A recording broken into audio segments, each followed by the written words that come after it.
Hello and welcome to another edition of Open All Hours, the QPR podcast. I'm Paul Finney. I'm joined by three other QPR fans. Chris, Charles, good to see you after summer. How are you? Very well, thanks, Paul. I won't say what you do for a living. No, that's fine. Are you cool with that? Yeah, absolutely, yeah. What do you do for a living? I don't want to talk about it. Excellent. We have our guest, Maurice May. How's it going? A fellow Northern Ireland supporter. Yep, but didn't manage to make it to France, unfortunately. What was that you said? I couldn't hear the accent. I didn't manage to make it to France. Can't understand Pure what you English said. accent. Not bad. Almost as good as mine. And also, the boy Mendes is here. Hello, Finney. How are you? I'm not too bad. So, did you enjoy going to football in the summer and coming back and watching QPR? Has it been European Championships to Loftus Road? What's the difference?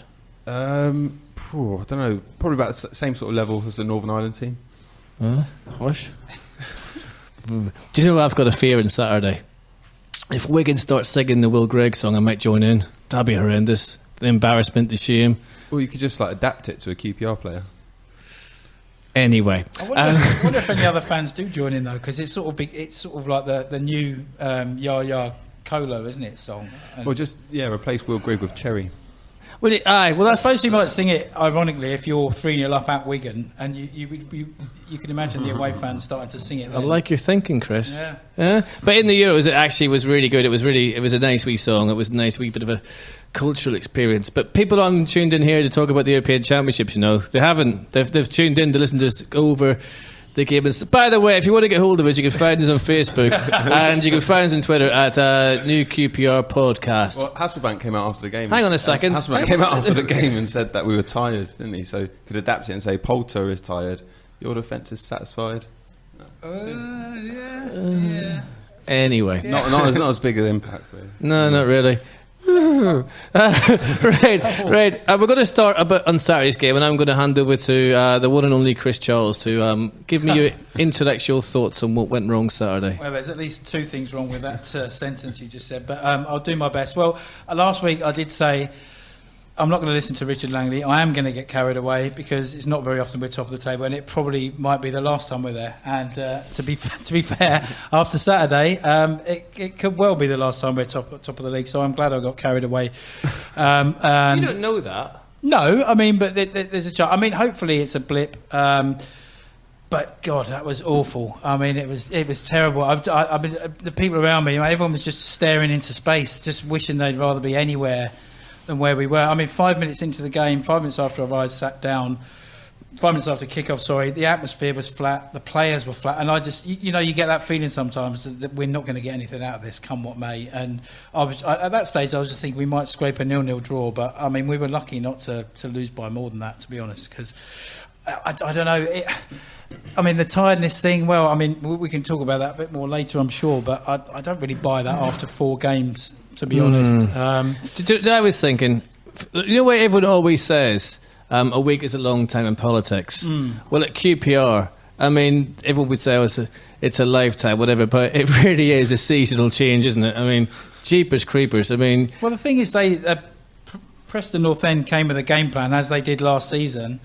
And they did a number on us. Basically, they sort of we're supposed to play this pressing game. They sort of out-pressed us, out-closed us down. There was no outlet for every time Smithy's got the ball. There was the front three were right on him, so he got nowhere to go. But surely this should have all been worked out before. Surely, I mean, Hasselbank even sent his programme notes. We know they're a tough side to break down, but it didn't look like we had much of a game plan to actually break them down. I mean, maybe Even worse still, there doesn't seem to be any plan 2 or B if it goes wrong, and it was clearly going wrong so quickly in that game. I want to plead the fifth on this anyway. I mean, it's just awful game. but how do you sum that up in between? See, Cardiff, the Warden Saints without Cardiff in the first half, it was a terrible game, but you kind of think the new mindset, the fitness levels look better. Our mindset looked a lot more resilient. And we done a job on them. I looked at the Preston players on Saturday, and I think they were in shock at being 2-0 up at QPR. They did not expect to be 2-0 up at Rangers, and they kind of it showed as well. And they did. It sounds really horrible to say this. I don't mean it in a horrible way, but I don't think Preston played like a team that was going to win 2-0. That's what worried me. It just was a terrible football game. I'm sure they'd have been more than having come into the game winless from 3, I'm sure they'd have been happy to come away with a point. But as they did last season, I think it was 0-0, wasn't it, last season when they came? That was a terrible game too. It was. I mean, yeah. Fielded no strikers that day, didn't we? Did we? Was it Warnock's homecoming game? It could have been. It was, and it was just a dreadful game. I don't think there were any shots on target. The worrying thing about worrying thing about last 2 games are that Barnsley and Preston are not teams that you expect to be in the top half of the table even, or challenging for promotion. And you mentioned that we looked fitter in the first 2 games of the season, and if so early on in the season, it shouldn't really be an excuse that we're tired playing Wednesday to Saturday. And you look at like QPR's last 2 teams that won promotion from the Championship, and we had leaders in that team. The one with Warnock, we had Derry, we had Clint Hill. The one with Redknapp, we had Richard Dunn, Joey Barton. You look at QPR's team now, there's some talented players in there and some good young players, but none of them are leaders. And even our captain, Neda Manua, he's not really a leader, and he's not really a captain, is he? There didn't seem to be a lot of communication this Saturday, but that was a problem I thought last season. There wasn't a lot of communication at times. It seemed that certainly with their first goal was just like carry on cops, wasn't it? I mean, it was just ridiculous. I mean, it was... should I punch or catch or whatever, just get rid of the frigging ball. It seemed we were giving them so many opportunities to score. They were actually embarrassed to score in the end. It was like, I don't want to claim that. You have it. No, honestly, it came off me. And that was the old QPR. That's what worried me a wee bit. 2 games in, but I'm not saying that's how it's going to be. Well, I'm not, and I'm not. I'm not saying it's time. As some people are again. Time to get rid of Jimmy Floyd Hasselbaink. I mean, if we lose the next 10 games on the bounce, then okay, we might need to look at it. But I think, we've had 2 good results. I mean, the game against Leeds was brilliant, and then they go and win 2-0. I think at Wednesday at the weekend, and it is one of those leagues where everyone can beat everyone. So I don't think we should hang out the white flags just yet. But I think the tactics, though, we QPR in the past have we play so-called lower ranked teams, and we get sucked into this long ball game, which is all we were doing was pumping these long balls up to Poulter.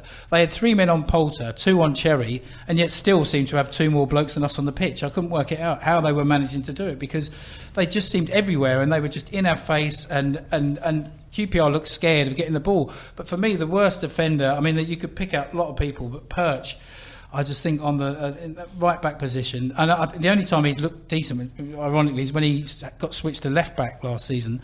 But he just seemed to be so negative every time he got the ball. He wasn't looking to get us going forward. It was going back again. And I know it's all good being wise after the event, but you just wonder why we let Furlong go on loan to Swindon when he had a decent game against Swindon. Likes getting forward, could have scored twice. Swindon obviously saw enough of him to warrant taking him on loan. And like I say, okay, it's all good being wise after the event, but he would seem like a better option to step in than the likes of Perch. The trouble with Perch, I think, is that he's now got a mental block in that position at Rangers. Whatever happens at QPR, he doesn't seem to be able to lift his level. When he was left back, it was grand. So I don't know what it is, but obviously... I'm not having to go at him at all. No. I'm not faulting his effort or anything like that. I'm not saying he's one of these people who, nothing like that at all. It just every time he got it, you just knew it was going back to the keeper. He's not a bad player. I've seen him play against us and stuff. He's not that... I don't know what's gone wrong, but maybe some moves work out for people, maybe some moves don't work out for people. I don't know, but he when we signed him, I was quite pleased. I thought he was quite decent. I didn't expect this would happen. Not that I'm digging him out for the result, because there was more than one person. No, not at all. I don't think it's just him. I thought Sidwell was just exactly the same. I thought as soon as Sidwell, he plays for Brighton. Who do I mean? He used to play for Fulham. Bidwell. Sorry, I'm trying to be a smart arse. I shouldn't do that. I'll bet me in the arse. He again, I mean, the back four, as soon as they had the ball, it seemed to be almost get it back to Smithy so he could pump it up the field.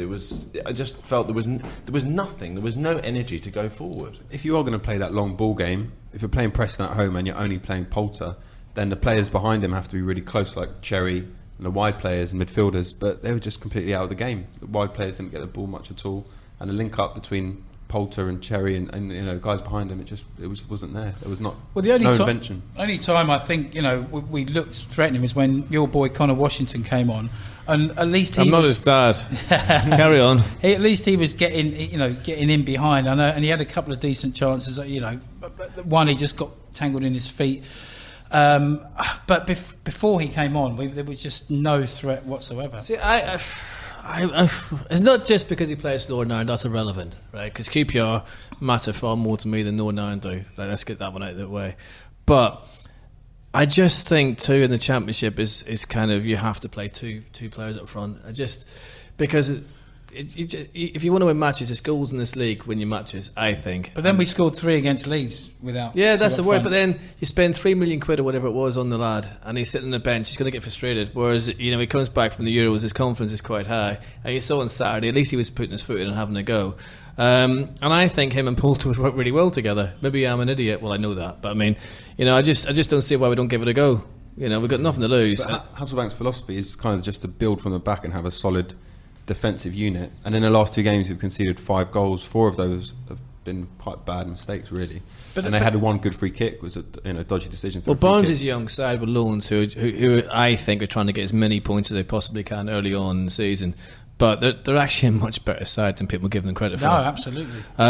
Preston on Saturday, I didn't think offered that much, and just because they just grew in confidence throughout the game, and I don't think they could believe their luck. That's no disrespect, because they deserve to win. What did you think, Morris? I mean, at the end of it, definitely deserve to win. I mean, I thought they should have won by more. And when I have my young sons with me, they'd be very positive. Oh, we should have had 3 penalties and this, that, and the other. It's just, we'd be in disgrace if we got anything out of that game. It was awful. It's just so bad.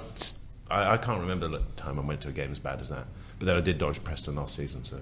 I can, but you were drunk. It was Fulham away last season. but I actually enjoyed Fulham away. At least there was an atmosphere in the way end. But it was just dead. It was just awful. There was no one at the ground on Saturday. It was just, the whole thing was just.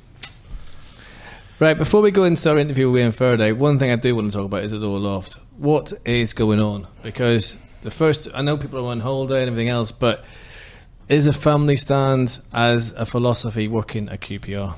That's my question, Chris.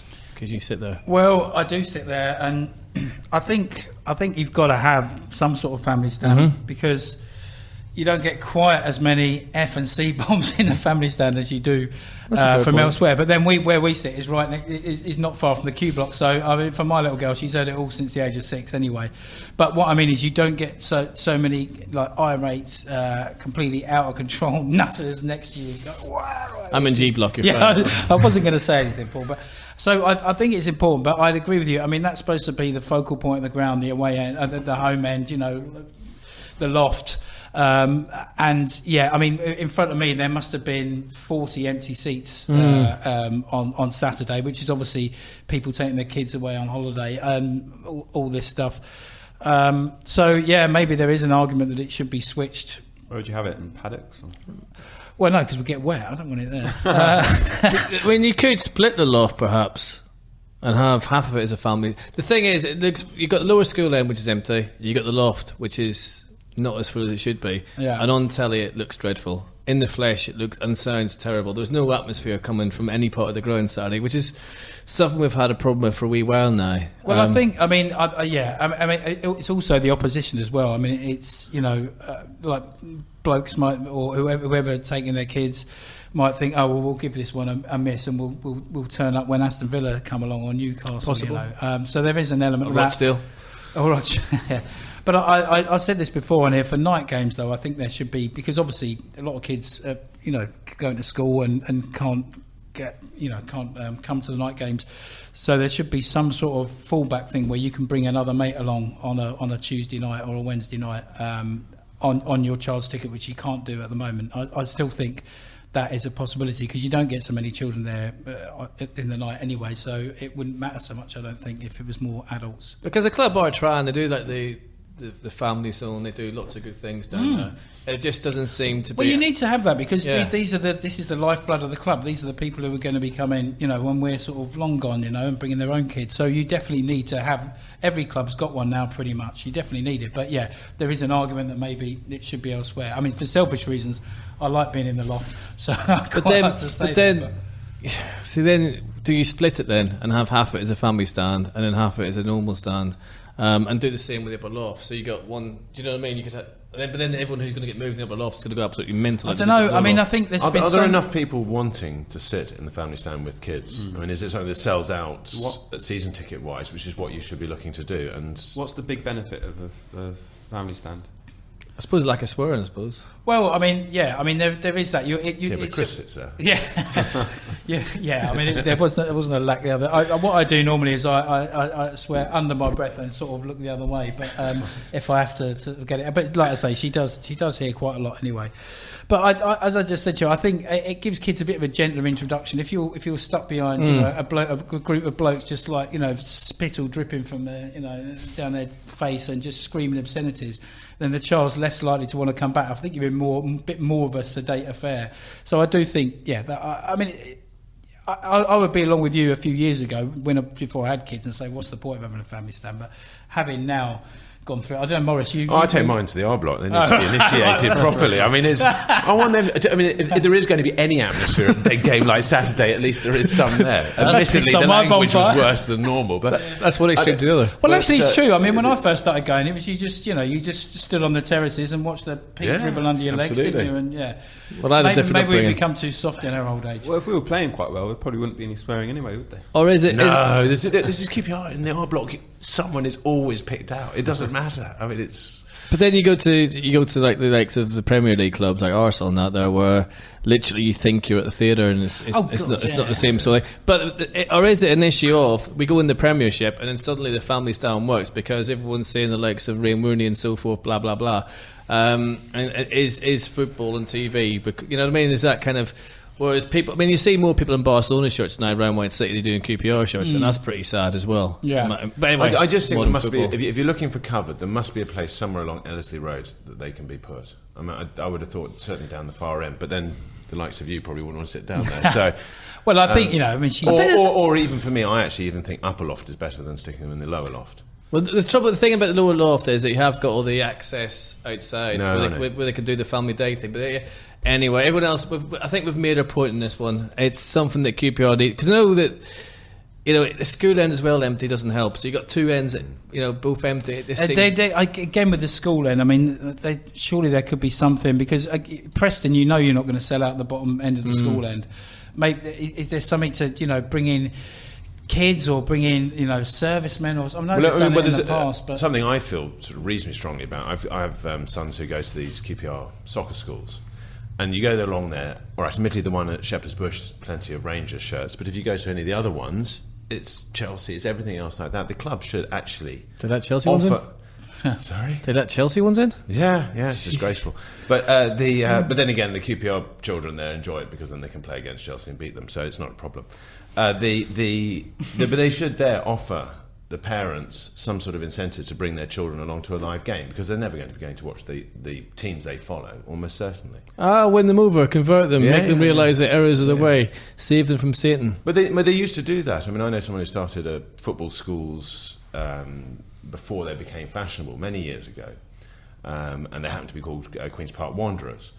There, QPR actually got involved with them, and they used to give them tickets to bring some of the school kids along to the games. And I certainly remember when I was younger, they used to have big blocks of school kids squeaking at the top of the voice, and it was always quite hilarious if you were standing on the terraces making fun of them. But I just do think that thing is once kids watch games, they get addicted to it. That's true, actually. I mean, I've got a nephew who's a Liverpool fan, but he's always looking to find out when I'm taking my sons, because he wants to come along and go to a live game. So even the cup game.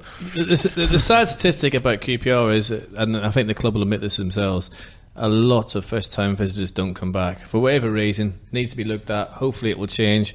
And that was never the case, because it used to be brilliant going to the Rangers. I mean, as kids, as whatever. I mean, I was a teenager when I came over from Belfast, blah blah blah, and the atmosphere was amazing. All right, you played Coventry City and some teams out there where it hit 1,000 people there. It wasn't great all the time, but it seems to be more poor these days than it is. Well, I think kids, I mean, this is going against my own argument here, but I think kids are more cosseted these days. They're more sort of, it's like I just said about all the swearing, that when I first went along, there was none of that.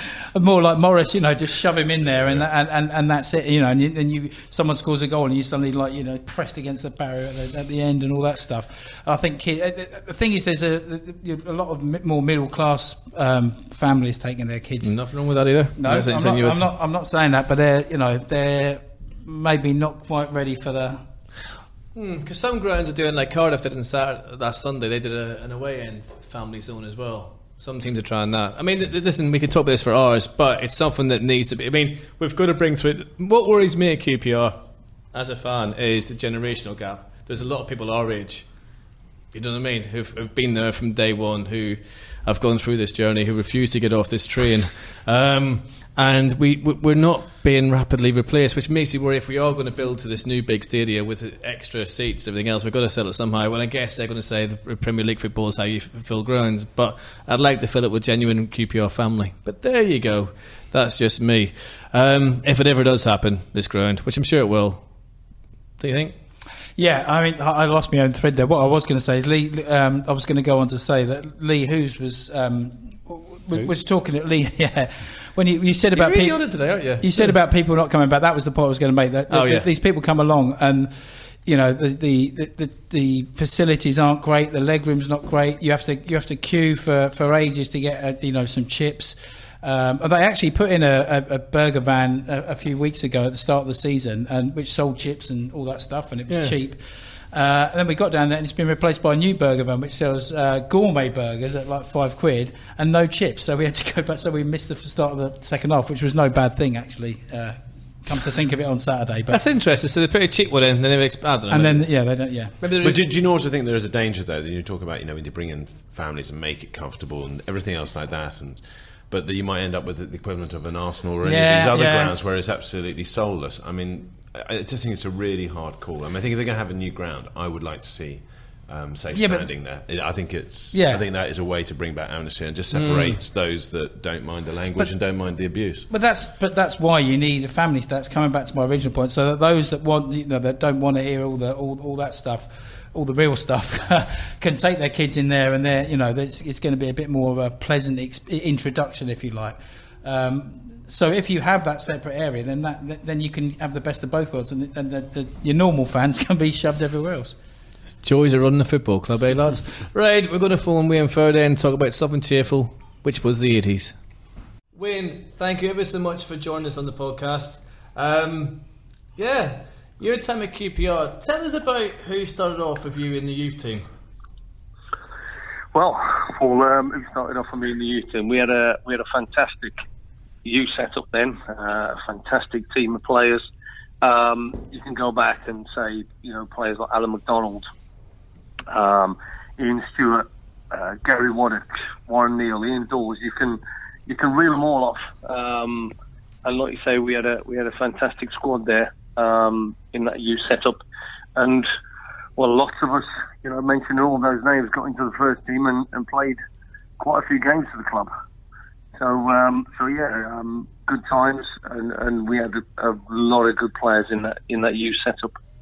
I loved Ian Dawes, by the way.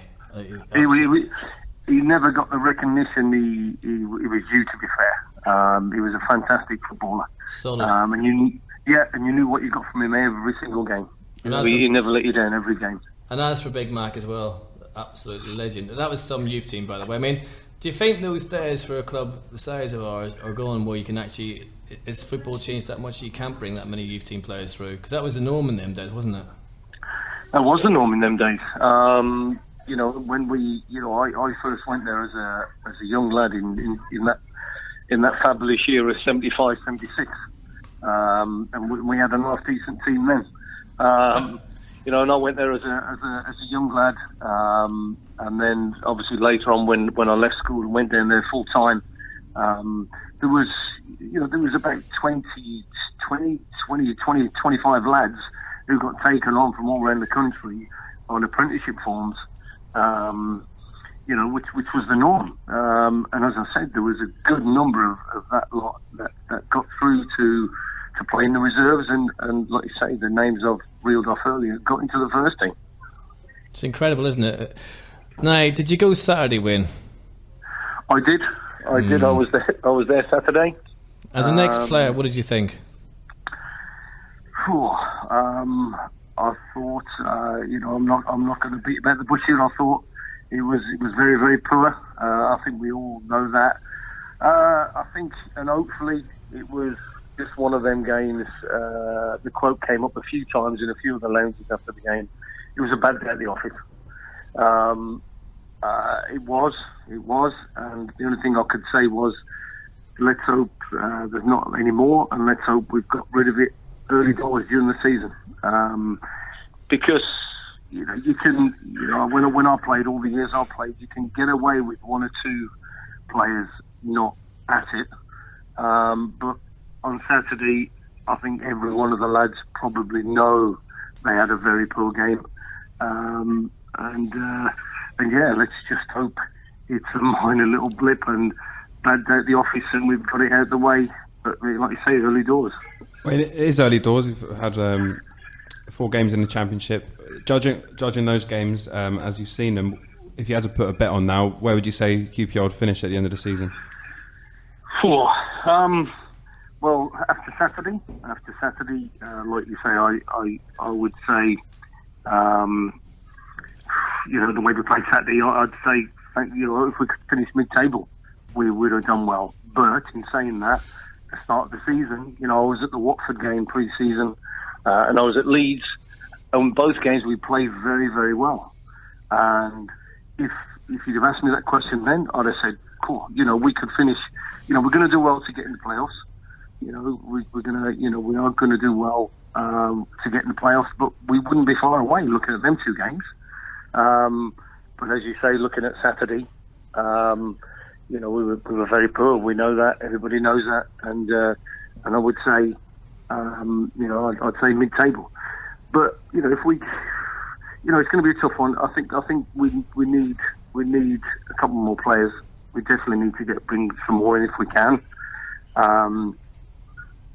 So if we could finish anywhere just outside the playoffs, if we get in there, fantastic. If we get in the playoffs, but realistically, between the playoff places and mid-table, we probably, for me now, we would looking to be finished around about there. Wayne, it's Chris here. How you doing, mate? I'm okay. How are you? Yeah, all right. Yeah, good. I was just Jimmy Floyd Hasselback said after the game that one of the main factors in the players losing was that they were tired. So I mean that's tired after 4 games. I'm just going back to when you were a player. Did you have was that similar for you? 4 games getting tired, or do you think that's not really an excuse? I'm gonna say no. We wouldn't have probably been tired, but in saying that, there's a lot more. The lads now are a lot fitter than we were. A lot fitter. The games are a lot quicker, a lot faster. A lot more physicality goes into the game. So I can, and obviously pre-season Jimmy would have, because I've heard, obviously that's the way he likes to do. He would have worked them hard because last season there was no way we were fit enough last season. Now at least we are looking fitter, apart from Saturday and apart from him saying no, we look tired. So no, if we'd have played 4 games, I wouldn't expect back in my day to be saying, I'm tired. But like you're saying that the way the game is and how fast the game is, how physical it is, I can understand where he's coming from, because I think he's probably using in the short space of time 4 games. Yeah, no, of course, yeah. That's where he's obviously coming from with that. But even like say, I think it is a bit early to probably use that one. And I was just going to say, I mean, I know obviously you played on the plastic pitch as well, but the pitches generally back then were a lot claggier. It was, they were all mud baths by sort of mid-November, weren't they? So. I mean, I know we're still in the summer now, but the pitches now are. I would have thought they don't drain you as much as they did back then. Yeah, I would have. I'm sure all the lads from my day when we were playing on the pitches we played on would love to play on these pitches. Nowadays, they are carpets, aren't they? All of them. The AstroTurf, God bless it. I used to love it because for me, it was good for me because obviously with my pace, I was probably only one of the ones lads who could catch the ball if it was a yard or so out of not at your feet, So 2 miles away. So I used to love it. I used to love it, obviously, but we used to play on. I remember playing on Loftus Road where down the far side of the pitch when I played wide, it was just mud. Yeah. It was just mud. There was no grass, and then when it was really cold, a lot of it would be frozen, so it'd be rock solid. And when we used to play like that. So You know, I don't think using the pitches these days, you can't use that as any real excuse at all for tiredness, because, you know, like you say, the carpets. But like I said to you, you know, there are more exertion on the players these days. They are fitter. You know, the game is faster. So from that point of it, I can see that. I can understand that. But, you know, like you say, from pitches, when we'd play on, like you say, mud, and we wouldn't be that tired. Wayne, the transfer window is in just over a week's time.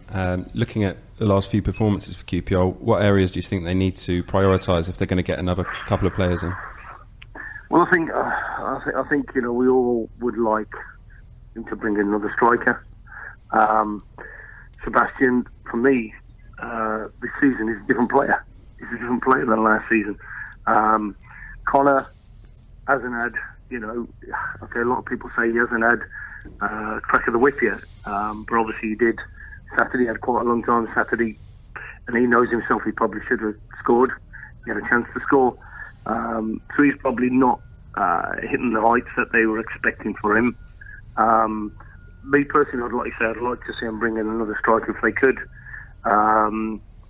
You know, obviously they've strengthened the back four. You know, as in the centre half, Joel Lynch, they brought players like that in.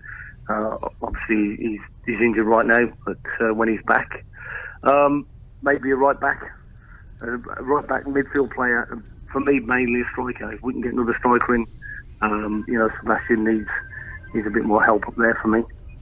Now, Wayne, I'm sorry, but as we lost Saturday and we're depressed, I'm going to make you depressed as well, because I think that's only fair. Okay, that's fine. I'm going to ask you a question I asked John Byrne. It goes back to a certain day in 1986 that involved Wembley. Yeah. I don't want to talk about it too much, but what the hell went wrong that day? What? Well, for me, I'm assuming we're talking Milk Cup final. We're talking Oxford United. For me, it was one of the biggest disappointments of my time at Rangers over all the years I was there, because obviously I didn't play. I didn't start the game. I wasn't even on the bench that day. So for me, you know, it was a real disappointment. You know, because I was in the crowd watching, like yourselves. You know, I was told a couple of hours before kick-off that I wasn't going to be playing, and I'd played every game up until then. So it was a big disappointment for me not to play anyway. I don't think I personally would have made that much of a difference to change the result in any way. Maybe a little bit, but maybe not as much as we'd like. But yeah, I don't know. I don't know, because we were big favourites that day. I will say that Oxford United had some very, very good players. One that we signed, Kevin Brock, John Aldridge, Jeremy Charles, another one that we signed. They had some fantastic players. But, you know, on the day, maybe just, the old adage of we were red-hot favourites just got to us, and we froze on the day. So the reason why I asked that question, because obviously you didn't play, but you just said you were in the stands, but I didn't know. I thought you might have been with the squad. But was there any feeling amongst the players? Because Johnny Byrne kind of hinted that they might have been a wee bit too much break between the game where they stayed in the hotel, which he didn't think was a good idea, if I remember rightly from his interview. Right. Well, I was with the squad up until the game, and then obviously when the disappointment of Jim Smith telling me I wasn't included in the team or squad. It might be right, Budgie, with that. I mean, I can't. To be honest with you, I can't remember a lot about that, because the disappointment of being told he wasn't playing was enough for me and took everything away from me that day. But you know, I was still there, and I still supported the lads and cheered them on. And I personally couldn't believe what was going on in front of my eyes either, because you know, I knew what good a side we were, and I fully expected us as well. To be fair, to win that day, if you want to be honest. But like you say, it's a $1 million question. What exactly went wrong? They just started the game a lot better than we did, and I just don't think we ever got into it, did we? If I remember rightly. And yeah, they ran out quite comfortable winners, as we well know. Well, I've never watched it again since then, but you're quite right in your assessment. No, I haven't either. Yeah, but I was quite. I think, if I remember correctly, it was just one substitute in those days, wasn't it? So it wasn't like you could have 5 on the bench, because obviously you'd have been red hot favourite to come on, I would have thought. But it was a surprise to me, because you set up one of the goals in the win over Chelsea in the quarterfinals, as I recall it. You played against obviously Liverpool in the semis as well. So I mean, what happened? How did he explain why you weren't playing? Well, I think because then I was being used as a fullback for some of the games leading up to the final, and because Warren Neal, Warren was, as we know, is one fantastic player, great player, Warren. But he got injured and he'd missed a lot of the games leading up to the final. But then obviously he was fit for the final, and literally, like you said, Jim Smith obviously thought he would, obviously do a better job than I would in the game, and that was it. He just pulled me aside a couple of hours before the game and said, "I'm bringing Warren back in," and I thought, okay, I might still be on the bench, but I wasn't on the bench either. But like I said, even if I had played, probably I wouldn't have changed the result or whatever in the game anyway. But yeah, that was the reason. He just thought, obviously, Warren. I'll truly admit to anybody, Warren was a better defender than I was. I was obviously better going forward, but Warren was a better defender, and he just thought that day he was obviously the better choice. Well, maybe we'll rerun it on FIFA. We'll stick you in instead and see what happens. And next time you come on, we'll tell you the result. I'm never watching that game ever again. I'm sorry, Wayne. I thought we'd exercise 2 goals there, mine and yours at the same time, because I was poleaxed as you were. What actually went wrong that day? And it's interesting to hear what you said about not being picked. Though that's a cruel thing. I mean, and we all know what happened, but sorry about that. That's okay. It's decisions that happens in football, isn't it? And like you said, them days there was only the one substitution, and obviously Jim Smith had already chosen the sub that day, and the decision he had would me and Warren. And like I said, Warren was a fantastic player, a good friend of mine, and a fantastic footballer. So obviously, bro was disappointed. Obviously, I didn't play. So but hey, that's I had many more happier times. But that was probably the biggest blip for me. All the time I was at the Rangers, but like I say, the good times outweigh the bad. Now, before you go, tell us your favourite memory from QPR as a player. I think it's got to be. I mean, obviously, there's always going to be the playing in the 6-0 against Chelsea. That's always going to be up there. And all the lads that played this day would probably say that. So that game, and the other one for me is at Anfield. Oh, that goal! Yeah, when we drew 1-1, and I got the equalising goal. So them two, probably just the Liverpool game, just because obviously I scored. But the Chelsea 6-0 is never going to be far behind. Do you know what? You made my day. I think that's when, and people forget, they were doing quite well up until that game. We totally derailed their season. It was brilliant. Oh, anyway, there goes my youth. Warren, it was a fantastic game. That was fantastic 6-0 Chelsea. Yeah. So. You can come on loads of times as long as you talk about that game. We won't talk about anything else. Just keep mentioning the 6-0. You played it. We owe you, our generation owe you guys so much for making our youth so wonderful for that one and only game. I'll tell you. As always, Wayne, thank you so much for joining us tonight. And hopefully you'll come on again during the season. And hopefully next time it'll be after a QPR win. Yeah, it's a pleasure. It's a pleasure, and any time. And as you say, hopefully we can get back onto winning ways very soon. You're a good man. Take care of yourself, Wayne. Cheers, pal. No problem. Take care. Bye. Bye. What a lovely fella. Seriously. I mean, that's when. I mean, I just wanted to ask the question about 86. I feel really guilty now. Because you don't. I assumed that you were asking the question because he had played. But I mean, that day I just blanked the whole thing out. No, I know he didn't play, but I didn't realise it was a couple of hours before the game he was told he couldn't play. Gee, I thought that would have been like during the week. Yeah, I feel really, really guilty now because he'd have watched it like we did, but he knew the players. He was with the squad. He was in the hotel. He would have known what the mindset was before and after. I was kind of going at that angle. Then I realised that as soon as he said that, I thought I've dropped a massive bollock on that one. Yeah. Anyway, never mind. Fraser's back next week. It'll be good. Right. Ours end. I feel really guilty. It might be hard. It could be harder in a different way for the players who actually did play. Yeah, no, but I was just trying to exercise 2 goals at once. That went badly wrong. Right. Not rehearsing that one again. Right, Chris, ours end the show. Crack on. I haven't prepared an ours end, but it was interesting listening to Wayne asking him about which players he thinks we should sign, and he said a defender, midfielder, striker. Yeah.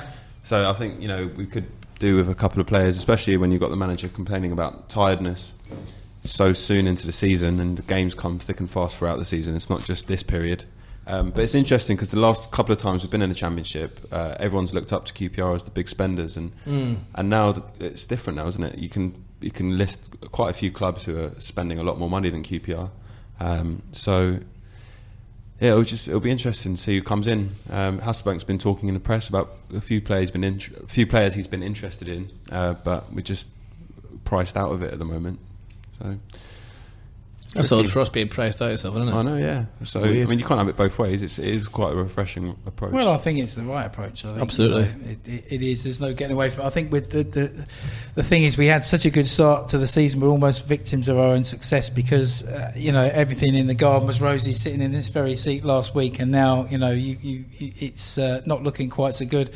I expected us to maybe grind out a couple of draws from the first 2 games, in which case it's only natural for you win your first 2 games, you're top of the league, your expectations go up, even for the most sort of feet on the ground sort of guy. So maybe it's a blessing because now that it'll kind of persuade him to do a little bit more before the transfer window. Well, what is interesting was the bench on Saturday. I mean, Furlong basically what am I talking about? Hasselbank basically had the kids on the bench.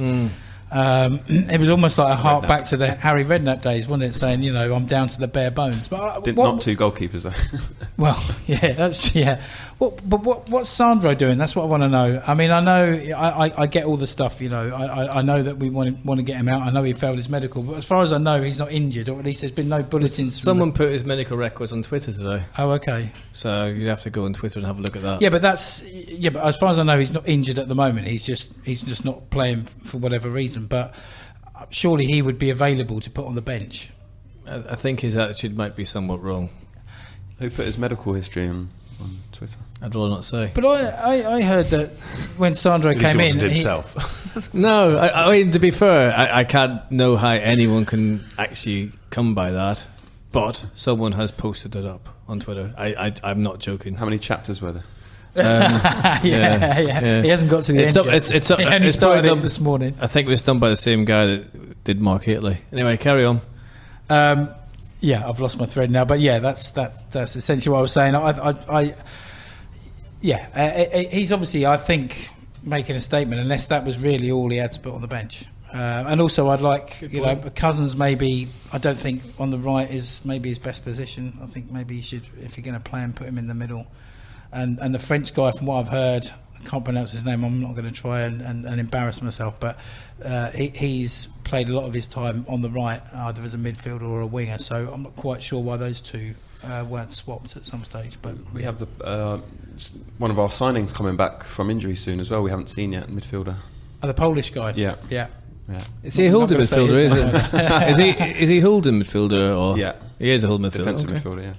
Well, that's the thing. We have got a few players out, so I mean, that's. I don't want to get too negative about the whole thing. Like I say, I'm not calling for Jimmy's head on a spike or anything. I mean, it's just like Wayne said. Hopefully, it was a bad day at the office. It wasn't a bad day. It was a terrible day at the office. Let's be honest. No, perhaps you don't need much. You need a right back, a winger, a central midfielder, yeah, and probably a goalkeeper as well. If Smithies has any more like that, and a plan Saturday. B. Yeah. Although Ingham is actually quite a good understudy, in my opinion. Is that your RSN, Chris?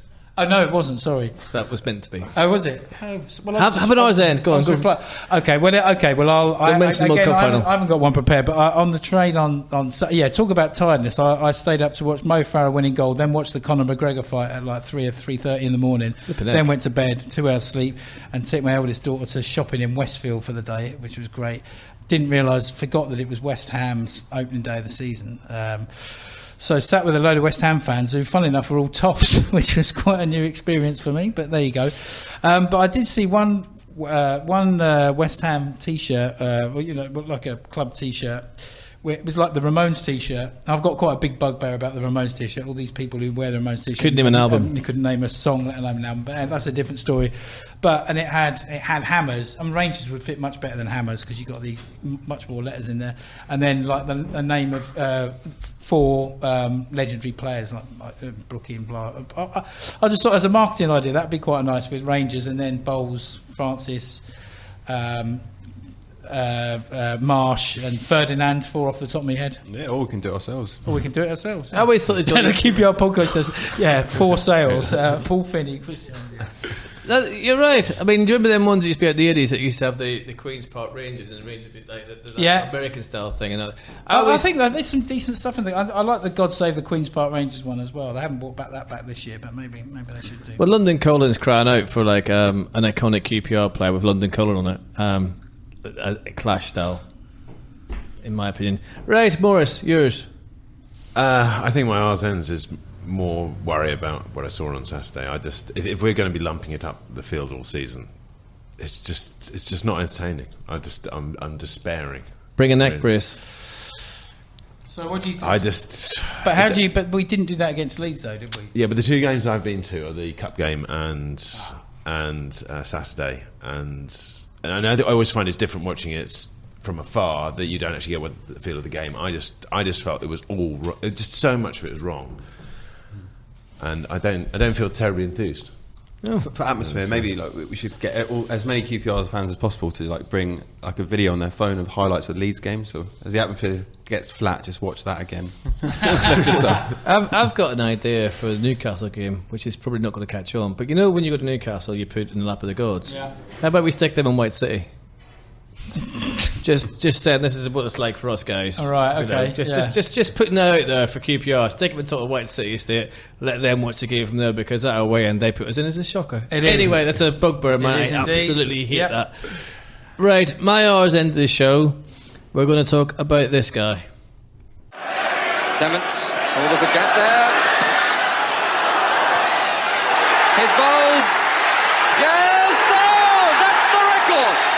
Stan Bowles' 11 UEFA Cup goals cut a path to the quarter-finals. Well, I think I'm very skillful, probably one of the most skillful in the country, I think so. And I'm told so. So I leave it at that. Right. I'm not being funny when I say this. There's very few, I've mentioned this a few times, there's very few players at QPR that inspire, that people turn up to watch, that if you had hoops on anything in the 70s and even the 80s, people would say Stanley Bowles. They just would. It was the most iconic thing ever. I was collecting petitions to get Stan a testimonial on Saturday. I apologise to some QPR fans who I had to explain who Stan Bowles was, because quite a few got annoyed. But generally, a lot asked me who he was. Sorry, repeat that again. Yeah. Okay. And I had to, and I kind of went into autopilot of explain to some people. One got very agitated with me, which is fair play. I totally agree with his point, but I did try and explain. I've had to explain this 10 times already to other people who Stan Bowles was. Do you think, which is fair enough? Do you think there should be something visible outside the stadium that clearly explains who he is? No, I think they just put the bloody testimonial on and get it over and done with. And, well, the people you had to explain to at the family stand by each other. Well, no, but on a serious note, I know the club have done some wonderful things, and the club is so much better, the social media and everything else, I get all that. But for crying out loud, we should not have fans on the street getting petitions to get Stan Bowles, who is very sick and needs our help, a game to help his family. It's just not right. Just please, QPR, if you're listening to this podcast, in fact, I know you listen to this podcast because I get enough grief afterwards, can you please make this game happen? We should not be doing this. I'm proud of everyone who signed it. I'm proud of the fact that we are doing it. But come on, just get this game on. Get the man some help, because Christ knows we haven't got that many legends. Let's look after the ones that are still with us. Right, that was Open All Hours. We've talked about everything, and thank you for listening. Thank you for supporting the podcast. Please come back to us, keep supporting, and see you at Wigan Saturday. Come on, you Rs. QPR, QPR, Rangers.